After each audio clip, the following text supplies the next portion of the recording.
네, 오늘은 디모데후서 1장 1절과 2절의 내용을 함께 나누겠는데요. 먼저 디모데후서의 시대적 상황과 배경을 좀 말씀을 드리고, 이 내용은 제가 주석에 있는 내용을 그대로 제가 간략하게 요약을 하여서 말씀을 드리겠습니다. 이 전체 시대적 상황을, 배경을 제가 설명해 드리겠습니다. 디모데후서는 바울의 두 번째 투옥 중에 네로 황제의 박해 아래 죽음을 앞둔 생애 때에 약 AD 67년경에 쓰여진 책입니다. 교회 지도자인 디모데에게 자신의 사역이 거의 끝났음을 인식하면서 신앙에 충실함과 성실한 그 목회의 사명을 끝까지 감당하라고 전하기 위하여서 이 편지를 쓴 것입니다. 이것은 사도 바울의 마지막 감옥에서 죽음을 앞두고 쓴 편지이기 때문에 이 편지는 유언과도 같은 내용이죠. 그래서 디모데에게 전하는 이 편지의 내용은 아주 중요한 내용이라고 볼 수가 있습니다. 단순한 편지가 아니라 무엇이라고요? 유언과도 같은 내용이다. 디모데에게 두 번째 보낸 편지, 바로 디모데 후서인데요. 첫 번째 디모데 전서를 써서 보냈을 때는 그 성경 기록의 내용을 보게 되면 굉장히 교회에 대해서 그 당시 시대적 상황 가운데에서 교회에게 주어지는 여러 가지 어려운 문제들, 염려했던 그 상황들에 대해서 편지를 썼는데요. 그것이 디모데 후서에 와서는 현실로 다가온 것을 알 수가 있습니다. 그래서 위기감과 긴급한 그러한 상황 가운데에서 바울이 디모데에게 편지를 쓴 것인데요. 교회 밖으로는 AD 64년에 로마의 대화재가 일어나면서부터 시작된 로마 네로 황제의 핍박이 엄청나게 심했습니다. 이 핍박은 기독교 박해의 가장 큰 역사적으로 남을 만한 큰 사건인데요. 처음에는 로마 중심에만 이루어지고 있다가 시행되다가 점차 로마 제국 전 지역에 산발적으로 시행되었습니다. 그래서 에베소 지역까지 퍼지게 된 것입니다. 이 박해로 인해 바울 자신도 2차 로마 감옥에 투옥되었고, 그리고 순교할 상황에 처하게 됩니다.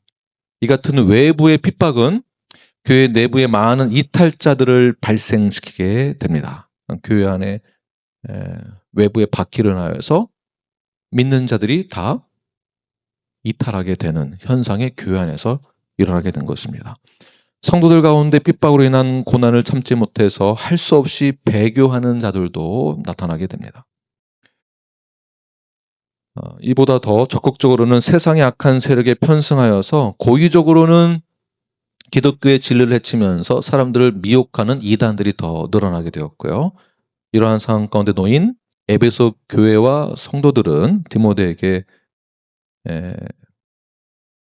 성도와 디모데에게 바울이 주는 이 메시지는 아주 중요한 메시지이죠. 교회를 어떻게 하면 수호할 수 있는지, 성도들이 어떻게 하면 기독교의 진리를 그대로 지킬 수 있는지, 이단의 공격과 사회적인 핍박에도 불구하고 어떻게 이 믿음을 지켜나갈 수 있는지에 대해서 쓴 내용이 바로 디모데 후서입니다. 자, 이 말씀은 오늘날 우리에게도 중요한 메시지를 던져주고 있습니다.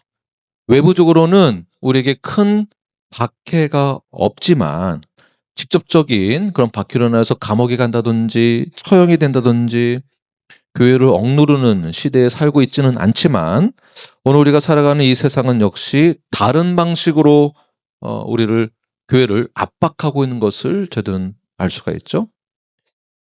우리를 압박하고 공격해서 피로 위협하는 것은 아니지만 어떠한 그런 공격을 받을 수 있을까요? 사상으로나 가치관으로나 이데올로기나 문화로 교회의 정체성을 흔드는 것이죠. 복음의 나를 무디게 합니다. 복음을 세상의 가치관으로 희석시키게 됩니다.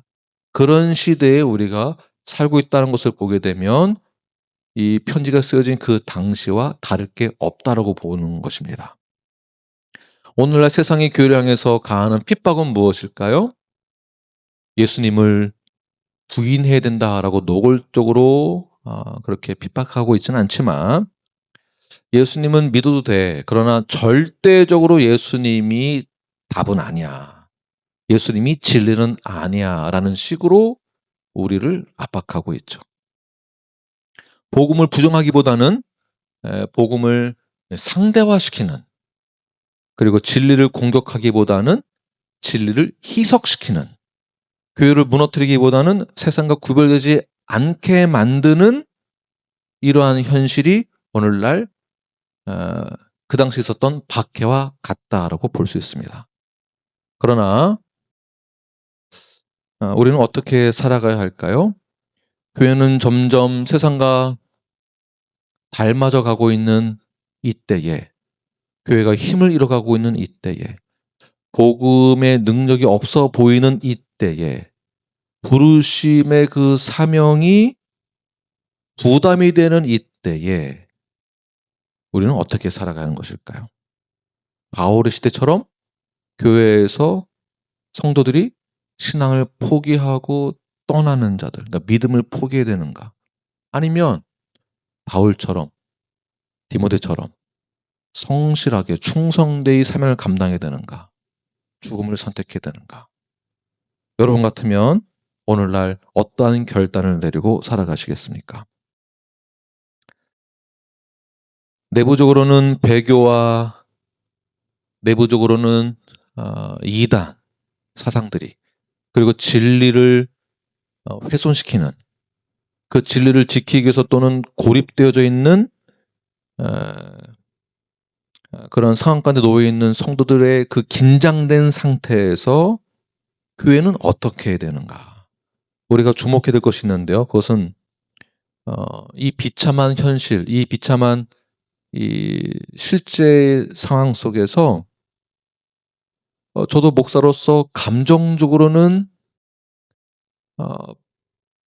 이렇게 믿음을 버리고 이단적인 사상들이 판을 치고 있고 교회가 압박받는 이 상황 속에서, 교회가 힘을 잃었다라고 하는 그런 상황 속에서 목사로서 저의 감정적으로는 굉장히 마음이 아프고 힘든 그러한 감정이 있습니다. 그러나 바울은 그러한 상황 속에서, 옥에 갇혀 있고 비참한 현실 속에서 바울은 뭐라고 말을 하고 있는가? 에베소 교회에게, 디모데에게 뭐라고 말을 하고 있는가? 이것이 오늘 본문의 내용입니다. 첫 번째, 하나님의 뜻 안에 있는 부르심, 그 부르심에 대해서 사도 바울은 말하고 있습니다. 우리 함께 선포하겠습니다. 하나님의 뜻 안에 있는 부르심. 우리 1절 말씀을 함께 읽겠습니다. 시작. 하나님의 뜻으로 말미암아 그리스도 예수 안에 있는 생명의 약속대로 그리스도 예수의 사도된 바울은, 자, 이 표현은 사도 바울이 사도가 된 것에 대한 이런 표현은 사도 바울의 서신서에 아주 많이 등장하게 됩니다. 그러나 디모데 후서에서 말하는 하나님의 뜻으로 말미암아 라는 이 뜻은, 디모데에게 전할 때 이 뜻은 굉장히 무게감 있는 또 다른 의미가 있을 거라고 저는 보고 있습니다. 그것은 무엇이냐면, 사도 바울은 더 이상 감옥에서 풀려날 가능성이 없는 상태에 놓여 있을 때입니다. 더 이상 선교 여행을 계획할 수도 없는 상황. 왜 그럴까요? 감옥에 있으니까. 왜 그럴까요? 이젠 더 이상 내가 살 수 없다. 그러니까 순교를 앞두고 있는 것을 그가 알았기 때문에 그렇습니다. 그러다 보니 더 이상 미래에 대한 사역을 계획하지 못하는 상황에 놓여 있음에도 불구하고 그는 자기 자신을 어떻게 소개를 하고 있습니까? 하나님의 뜻으로 말미암아. 이게 과연 하나님의 뜻으로 받아들일 수 있을까요? 이 상황을? 여기서 하나님의 뜻이란 우연이나 운명적인 운명론을 말하는 것이 아니라 하나님의 주권적인 계획을 그대로 받아들이는 그 뜻을 말하고 있는 것입니다. 지금 감옥에 놓여 있는, 죽음을 앞두고 있는 그 상태에서 하나님의 뜻이란 그가 받아들일 때 이것을 하나님의 주권적인 계획이라고 받아들였다는 것이에요. 여러분 같으면 어떻게 하시겠습니까? 바울은 자신의 사도직이 사람에게서 나는 것이 아니라, 교회의 인준을 통해서만 나는 것이 아니라 전적으로 하나님의 주권적 부르심으로 인해서 시작되었다라고 믿는 것입니다. 그래서 디모데를 향해서 말을 할 때에는, 디모데, 당신은 지금 이 교회 상황이 어렵고 이단과 공격과 핍박이 있지만 이 환경이 너의 부르심을 규정하는 것이 아니다라고 말하고 있는 것입니다. 교회의 위기와 사람들의 이탈과 세상의 압력이 너가 가지고 있는 그 사명의 진위를 결정할 수 없다라는 것이죠. 그래서 교회 목회에 성공했다라는 그 기준을 성도수가 많으면 성공을 했고 성도수가 적으면 실패했다라는 기준으로 적용해서도 안 된다는 것입니다. 이 부르심은 상황으로 판단하는 것이 아니라 하나님의 뜻으로 해석되는 것입니다. 지금 사도 바울이 어디에 있습니까? 감옥에 있습니다. 우리는 종종 환경이 열리면 뭔가 일이 잘 풀리면 뭔가 내가 계획한 것대로 생각대로 잘 길이 열리면 여기에 하나님의 뜻이 있어. 여기 하나님의 뜻이 있었구나. 나는 여기에 하나님의 부르심이 있어 라고 이야기를 합니다. 만약 환경이 상황이 막히면 이건 하나님의 뜻이 아니야 라고 단정을 하게 되죠.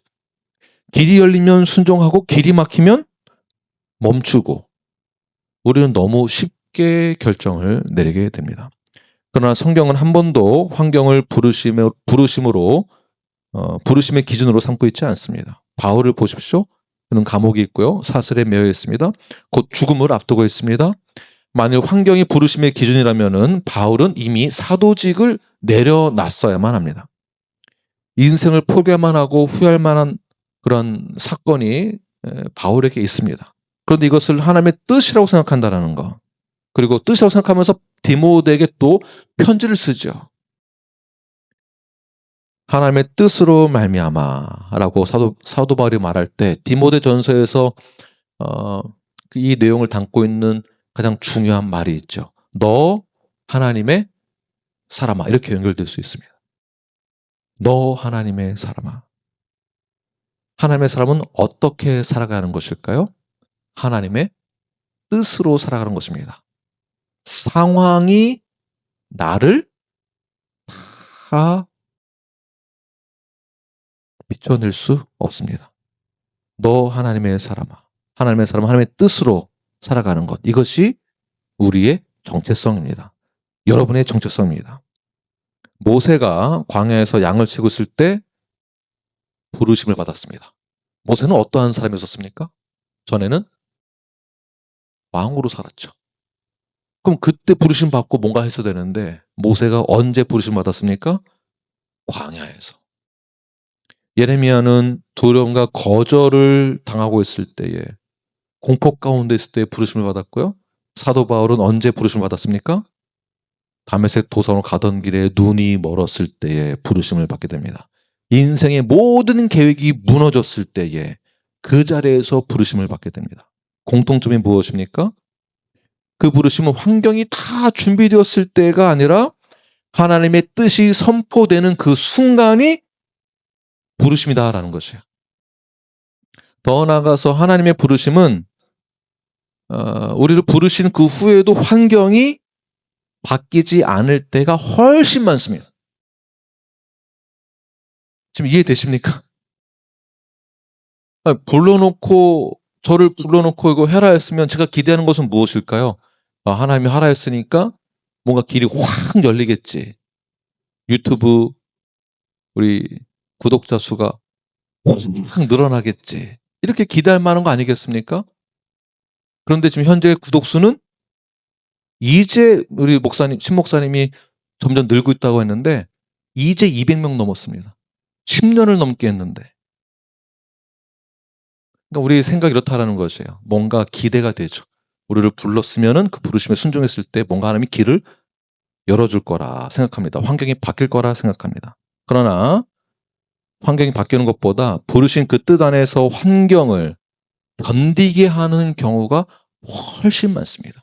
성경의 내용이 스토리가 인물들이 다 그렇게 요셉을 부르실 때에도 야곱을 부르실 때에도 아브라함을 부르실 때에도 그래서 그 부르심 앞에 우리는 어떻게 순종을 해야 되는 것이냐면 지금 그 부르시는 그 자리에서 상황이 어떠한가를 보는 것이 아니라 내가 움직일 만한가, 갈 만한가, 안전한가 이렇게 생각하는 것이 아니라 그럼에도 불구하고 나는 그 부르심에 순종하는 것입니다.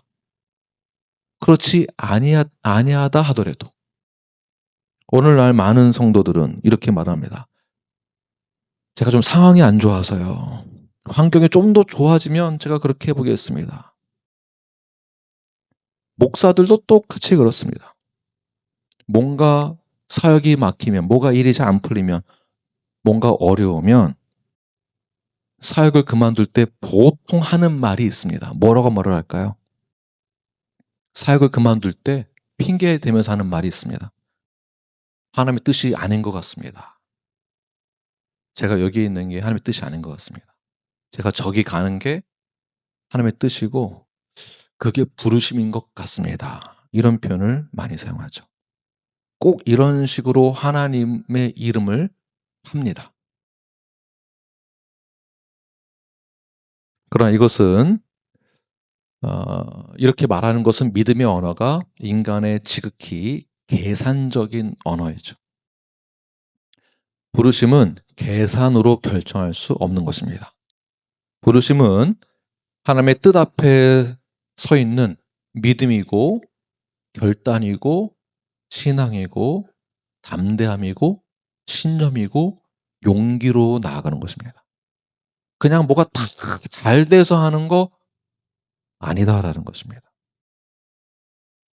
디모데야. 그래서 그런 차원에서 디모데야, 절대 이 상황 힘들다고 해서 흔들리지 말아라. 이건 역시 하나님의 뜻이다. 이것이 너가 있어야 될 그 이유이고 이것이 너의 부르심이다. 너가 다시 서야 할 자리는 이러한 상황 한가운데 서는 것이 너의 부르심이지 떠나는 것이 부르심이 아니다. 하나님의 뜻이 아니다라는 그러한 표현들이죠. 부르심은 길이 열려서 확신되는 것이 아니라 길이 막혀도 부르심이 있다고 한다면 내가 이 확신을 가지고 확증하는 것입니다. 하나님의 부르심은 환경이 좋을 때 시작되는 것이 아니라 환경이 나빠도 내려올 수 없다라는 분명한 인식이 있을 때에 그때 비로소 그 부르심에 내가 순종하게 되는 것입니다. 혹시라도 여러분들이 처한 상황 가운데에서 신앙을 지키기 어려운 상황, 외부의 공격, 이 외부 공격은 바울의 시대 때와 동일한 공격은 아니지만 이미 제가 설명해 드렸습니다. 어떤 공격이 있는지에 대해서. 그런 상황 가운데 있다 할지라도, 내 안에 갈등 가운데 있다 할지라도, 절망과 낙담함이 있다 할지라도 나는 어떠한 부르심인가, 그리고 어떻게 하나님의 뜻을 분별해야 되겠는가를 오늘 말씀을 통해서 깨달으시고 결단을 내리시길 바랍니다. 포기하지 마시고요. 지금도 여전히 갈등 가운데 있다는 것, 두려움 가운데 있다는 것은 그것까지도 하나님의 뜻 안에 있다라고 믿으시기를 바랍니다. 좋은 것만 믿지 마시고 이런 것도 믿으시는 거예요. 지금 내 상황이 절망스럽다 할지라도 이건 역시 하나님의 뜻이구나. 이건 역시 하나님의 부르심이구나. 그렇게 믿으시는 저와 여러분이 되길 간절히 축원합니다. 힘이 빠지시죠? 그러니까 아니라고는 또 안 하시네요. 네. 그렇다면 이러한 상황 속에서 하나님의 뜻 안에 있는 부르심은 이러한 확신은 어디에서 오는가? 네. 이러한 이 어려운 환경 가운데도 죽음을 앞두고 있으면서도 이러한 확신이 어디서부터 올 수 있는 것인가? 1절 후반절 보게 되면 그리스도 예수 안에 있는 무엇이죠? 생명의 약속대로. 다시 한번 시작. 그리스도 예수 안에 있는 생명의 약속대로. 자, 바울은 죽음을 앞두고 있으면서도 자신의 사역을 죽음으로 그냥 끝내러 가는 것이 아니라 생명의 관점으로 보고 있는 거예요. 죽음을 앞두고서는 자신의 이 감정을 토로하는 것이 아니라, 말하는 것이 아니라 죽음을 앞두고서도 예수 그리스도 안에 있는 생명의 약속을 소망을 갖고 지금 선포하는 것을 보십시오. 여기서 말하는 것은 이 생명은 단순한 생물학적 그 생명을 말하는 것이 아니라 부활과 영혼을 포함한 구속사적 생명이다라고 볼 수 있습니다. 무엇이라고요? 네. 구원과 영혼을 포함한 구속사적 생명. 네. 중요한 것은 이 생명이 어디에 있다는 것입니까? 예수 그리스도 안에 있다. 자, 바울의 생명은 지금 누구 손에 달려 있을까요? 아니, 그러니까 표면적으로, 실제 상황적으로 바울의 지금 이 옥에 갇혀 있는 이 생명 누구 손에 달려 있습니까? 로마 황제의 손에 달려 있습니다. 그런데 바울 스스로가 이 생명의 권한이 누구한테 있다고 지금 선포하고 있습니까? 예수 그리스도.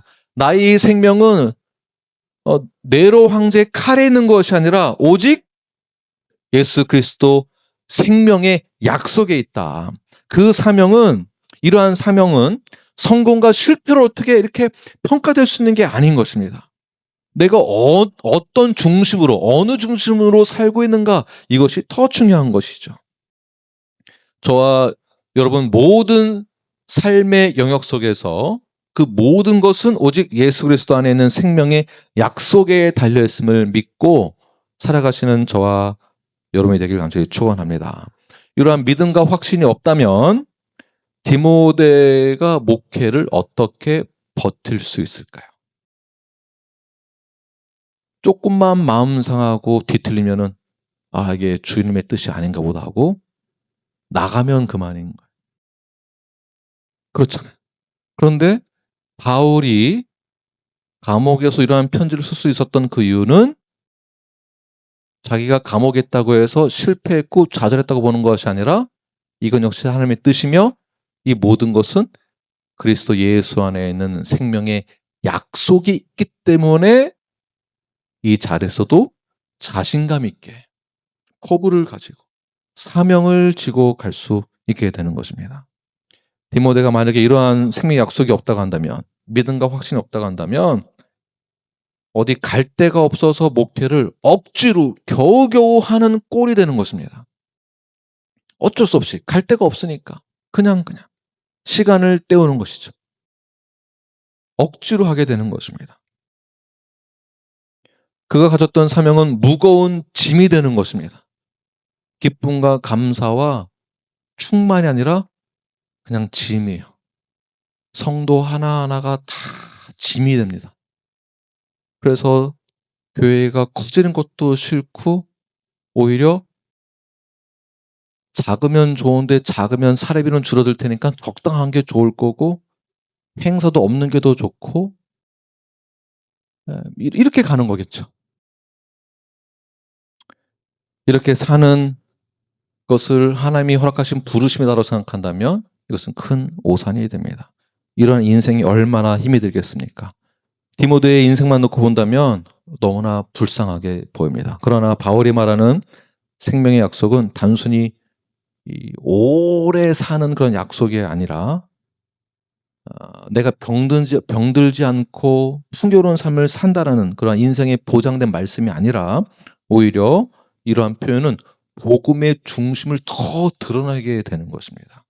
성경이 말하는 생명은 언제나 부활과 영혼을 포함하고 있는데요. 요한복음 11장 25절과 26절 말씀을 함께 읽겠습니다. 시작. 예수께서 이르시되 나는 부활이요 생명이니 나를 믿는 자는 죽어도 살겠고 무릇 살아서 나를 믿는 자는 영원히 죽지 아니하리니 이것을 내가 믿느냐. 네, 바울이 말하는 생명의 약속이 바로 이 요한복음의 말씀입니다. 이 약속. 그러므로 바울에게서 죽음은 물리적인 그 죽음은 약속이 이루어지지 않았다라는 것이 아니라 오히려 약속으로 향하는 가장 중요한 문 또는 시발점이 되는 것입니다. 감옥에서 죽는다고 해서 그의 모든 인생이 그 약속이 파괴되는 것일까요? 그렇지 않은 것이죠. 그래서 죽음이 두렵지 않은 것입니다. 고린도후서 4장 16절 말씀 시작. 그러므로 우리가 낙심하지 아니하노니 우리의 겉사람은 낡아지나 우리의 속사람은 날로 새로워지도다. 아멘. 지금 바울의 겉사람은 감옥에서 쇠약해지고 있습니다. 우리가 나이 들어가면서 저희 몸도 쇠약해지죠. 네. 여러분은 잘 모르시겠지만 저도 몸이 점점 쇠약해진 것을 저도 느끼는데 여러분들은 얼마나 많이 느끼십니까? 티는 내고 있지 않지만 몸이 예전과 같지 않다는 것을 해마다 느끼는 것 같습니다. 그렇지만 우리가 슬퍼하고 좌절해야 되지 말아야 될 것은 우리의 속사람, 우리가 생명의 그 영원한 그 약속은 여전히 유효하다라는 것을 믿으시기를 바랍니다. 생명의 약속이 그리스도 안에 있다는 것은 무엇일까요? 생명은 상황 가운데 있지 않다라는 것이에요. 우리가 나이가 먹는 것 때문에 찾아오는 물리적인 그러한 쇠퇴함이 아니다. 생명은 결과에 있지 않다라는 것입니다. 생명은 오직 어디만 있다? 예수 그리스도, 그리스도 예수 안에만 있다. 이것을 사도 바울이 확신하고 있는 것이에요.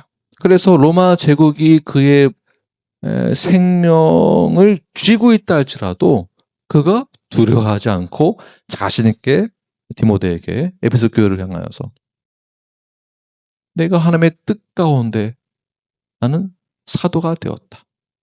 이것은 하나님께서 나와 맺어주신 예수 그리스도 안에서 맺어주신 영원한 생명의 약속이다. 나는 이 기쁨과 감사함으로 내가 당신에게 편지를 쓰노라라는 것이죠. 그리스도 안에 있으면 우리의 생명은 절대 끊어지지 않는 것을 믿으시길 바랍니다. 로마서 8장 38절과 39절 말씀 시작.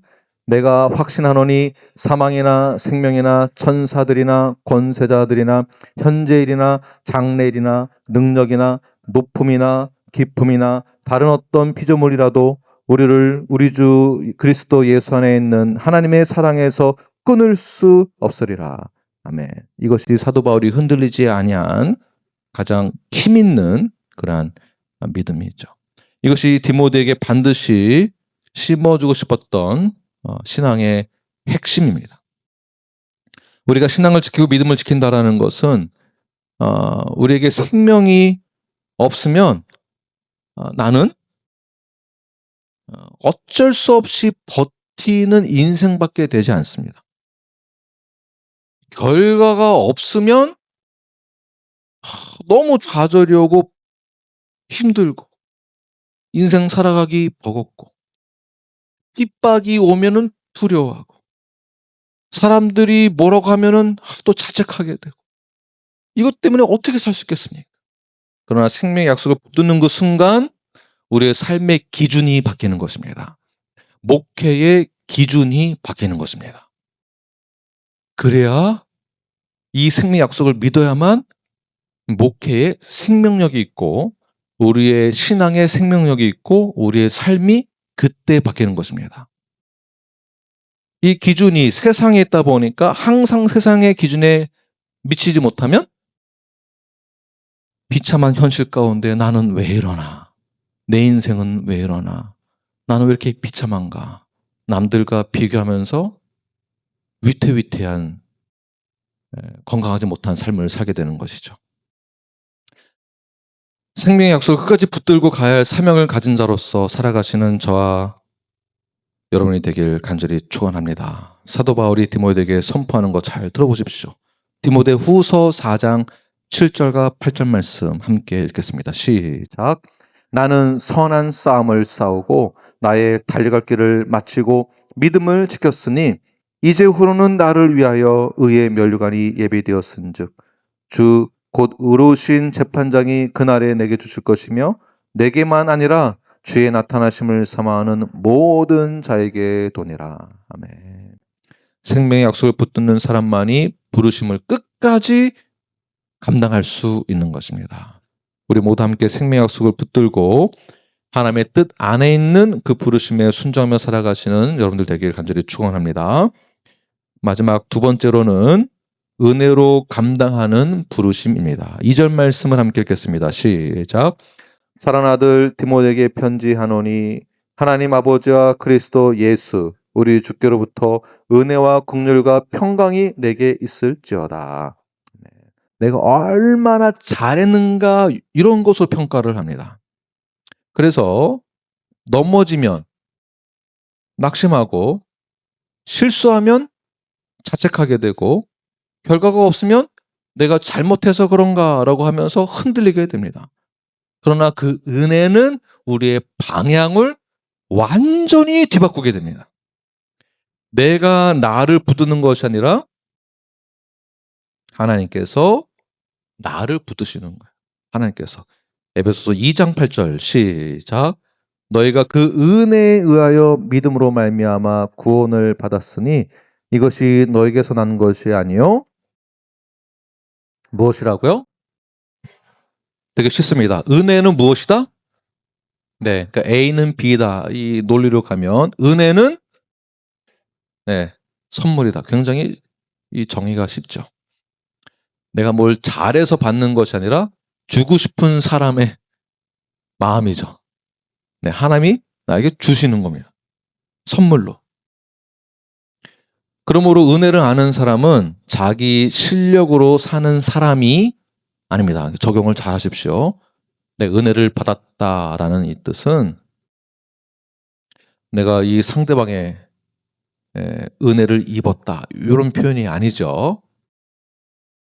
은혜를 아는 사람은 자기 실력으로 사는 사람이 아닙니다. 하나님의 선물로 서 있는 거예요. 여러분이 오늘까지 신앙을 지켜오는 것이 여러분이 강해서가 아니라 여러분이 잘해서가 아니라 하나님이 은혜로 붙드셨기 때문에 가능한 것입니다.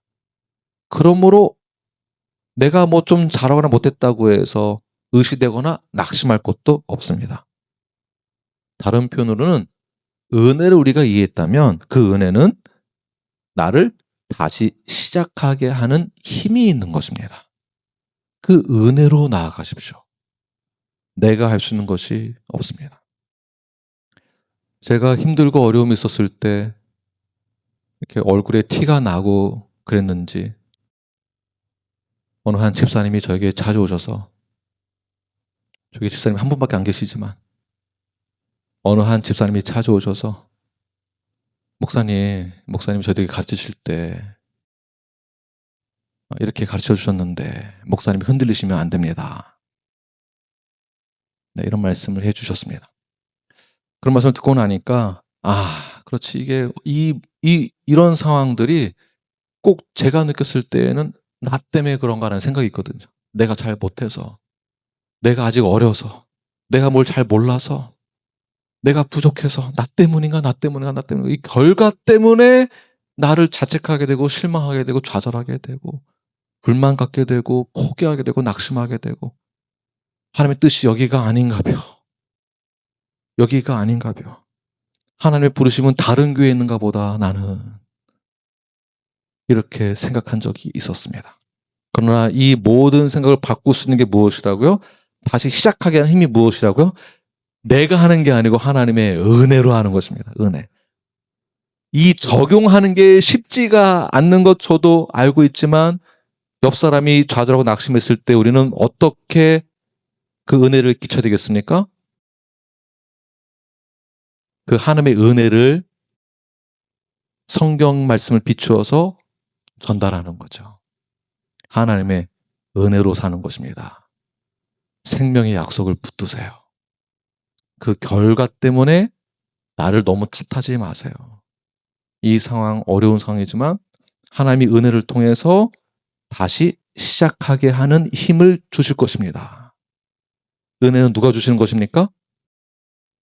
내가 컨트롤할 수 없는 것입니다. 두 번째 긍휼.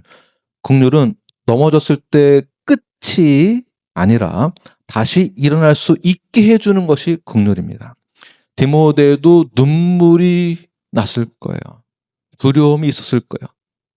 얼마나 교회의 핍박과 박해와 이단으로 인한 분쟁과 성도들은 떠나고 믿음을 저버리는 그 상황 속에서 디모데가 얼마나 눈물을 흘렸을까요? 그러나 바울은 그 사실을 알면서 그냥 외면하지 않고 자기 자신도 감옥에 있으면서 디모데에게 긍휼을 말하고 있습니다. 긍휼은 단순히 불쌍한 그 마음으로 감정적인 것으로 긍휼의 마음을 표현하는 것이 아니라 언약을 통해서 하나님 말씀해 주신 그 삶으로 이끄시는 하나님의 그 손길을 긍휼이라고 하는 것입니다. 로마서 5장 8절 시작. 우리가 아직 죄인 되었을 때에 그리스도께서 우리를 위하여 죽으심으로 하나님께서 우리에 대한 자기의 사랑을 확증하셨느니라. 실패한 자리에서 우리를 무너뜨리는 것은 죄보다도 난 이제 끝이다라는 것입니다. 이러한 절망, 난 이제 끝났다. 그러나 하나님은 그 하나님의 긍휼은 그렇게 말하고 있지 않습니다. 긍휼은 무엇이냐면 너의 실패는 마지막이 아니다. 끝이 아니다. 다시 일어나라. 이것이 긍휼입니다. 이러한 긍휼을 우리에게 항상 주신다라는 것이에요. 예레미야가 3장 22절 말씀 시작. 여호와의 인자와 긍휼이 무궁하심으로 우리가 진멸되지 아니함이니이다. 자, 인자와 긍휼함이 얼만큼이요? 무궁하심으로 인해서 어떻다고요? 그 결과가 끝이 아니다. 끝이 아니다. 오늘 여러분 가운데 죄책감 가운데 눌려있는 분이 있다고 한다면, 낙심 가운데 주저하고 있는 분이 있다고 한다면 무궁무궁 영원하신 하나님의 긍휼의 자리로 나오시기를 바랍니다. 그때 주님께서는 여러분들을 정죄하지 아니하시고 우리를 긍휼의 마음으로 받아주시면서 회복시켜 주실 것입니다. 회복이요, 회복. 그래서 나의 죄에 대해서 회개하는 것이 우리 인생의 큰 복이 되는 것입니다. 죄를 회개하는 것 굉장히 중요합니다. 세상에서는 자기 죄를 인정하지 않으려고 하는 것이 아주 강하죠. 실수를 인정하지 않습니다. 죄송합니다. 제가 잘못했으면 말을 하지 않습니다. 그 말 한 번 했다가는 뭐 내가 다 책임져야 되는데 말 안 하죠. 그러나 우리는 주님 앞에 나올 때 어떻게 나가야 되겠습니까? 하나님은 긍휼하신 하나님이시기 때문에 그 긍휼함이 무궁하시고 우리가 죄 가운데 넘어지고 쓰러지고 그 죄 때문에 하나님 앞에 숨어 있을 때에 그 긍휼하신 하나님을 알게 된다면 그 하나님 앞에 나아갔을 때에 하나님은 질책하지 아니하시고 어떻게 해요? 무궁하신 그 긍휼하심을 우리를 받아주신다. 회복시켜 주신다. 그 회복의 자리로 나아가시는 저와 여러분 되길 바랍니다. 마지막 세 번째 평강입니다. 흔들리는 시대 속에서 중심을 지키는 힘이 바로 평강이죠. 평강은 단지 마음이 편안한 상태를 말하는 것이 아닙니다. 이런 표현들을 여러분 조심하시고 누군가 이런 표현을 쓴다면 귀담아 듣지 마십시오. 기도응답을 받을 때에 마음이 편안하다면 평안을 하나님이 주셨다면 그게 기도응답 받은 것이다 라는 이런 표현들을 굉장히 조심하셔야 됩니다.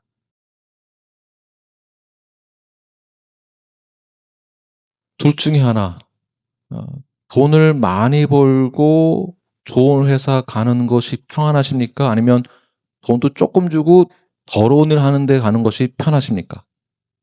어떤 게 마음이 평안하신가요? 돈도 많이 주고 좋은 회사 가는 것이 마음이 평안함이 오겠죠. 그렇게 기도해놓고서는 하나님이 나에게 평안을 주시는구나. 하나님 둘 중에 어느 회사를 갈까요? 하나님이 말씀하시는 것에 제가 그 부르심에 순종하겠습니다. 하나님은 계속 이쪽 마음을 주시는데 이쪽 마음은 불편하고 부르심이 않은 것 같고 이쪽 좋은 회사를 놓고 기도했더니 마음이 평안함이 찾아온다. 이것이 하나님의 뜻이구나. 이렇게 판단하는 것은 제 식으로 말하면 부채도사와 같습니다. 어디로 할까요? 그래서 이렇게 하나님을 부채도사로 만들지 마십시오. 평강은 단지 마음의 평안한 상태가 아니라 성경에서 말하는 그 평강은 하나님과의 화목에서 오는 안전을 말하는 것입니다. 화목. 우리가 죄로 인하여서 하나님과 관계가 멀어졌습니다. 왜냐하면 하나님은 죄가 없어진 분이시기 때문에, 거룩하신 분이기 때문에 죄와 함께할 수 없는 분이십니다. 그래서 죄로 인하여서 우리가 관계가 멀어졌습니다. 이 멀어진 관계의 회복을 예수의 보혈의 능력으로 다 덮어주시고 우리 죄를 다 덮어주시고 우리가 예수를 믿음으로 말미암아 하나님과 어떻게 관계가 성립됐다고요? 화목의 관계로. 이것을 말하는 것입니다. 요한복음 14장 27절 말씀 시작. 평안을 너에게 끼치노니 곧 나의 평안을 너에게 주노라. 내가 너에게 주는 것은 세상에 주는 것과 같지 아니하니라. 세상의 기준과는 그 평안이 완전히 다르다. 그 평안이 어디에서 오는 거라고요? 하나님과의 관계에서, 화목의 관계에서. 그 화목의 관계는 어떻게 이루어질 수 있습니까? 예수 그리스도. 세상이 주는 평안은 환경이 좋으면 평안이에요. 단순합니다. 주님이 주신 그 평안은 환경이 흔들려도 환경이 내가 원치 않는 것이라 할지라도 그대로 유지되는 것이 평안입니다. 왜냐하면 내 안에 이미 주님과 함께하는 그 마음이 있거든요. 그래서 감옥에서도 바울은 무너지지 않았던 것입니다. 디모데가 만약에 목회 가운데 그 현장에서 불효하고 있을 때에 다시 일어날 수 있는 그 힘이 어디서 오는 것이겠습니까? 하나님이 주시는 평안 때문에 가능한 것입니다. 이 평안은 모든 것을 저희가 주님께 다 의뢰하고 맡겼을 때 찾아옵니다. 저 역시, 우리 교회 모든 성도들 역시 저희 교회가 가장 어려운 그 시점에 도망치고 싶어하는 그 순간 가운데에 이 모든 것은 하나님의 섭리와 계획 가운데 있음을 제가 믿고 선언한 후부터 저에게 평안이 찾아왔습니다. 쉬운 작업이 아닙니다. 쉬운 일도 아닙니다. 오늘 바울이 디모데에게 주는 그 인사는 단순히 자신의 개인적인 감정을 드러내는 것이 아닙니다.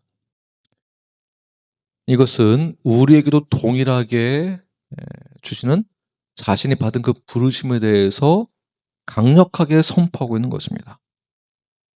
그러므로 하나님의 뜻 안에 바로 서라. 뜻 안에 바로 서라.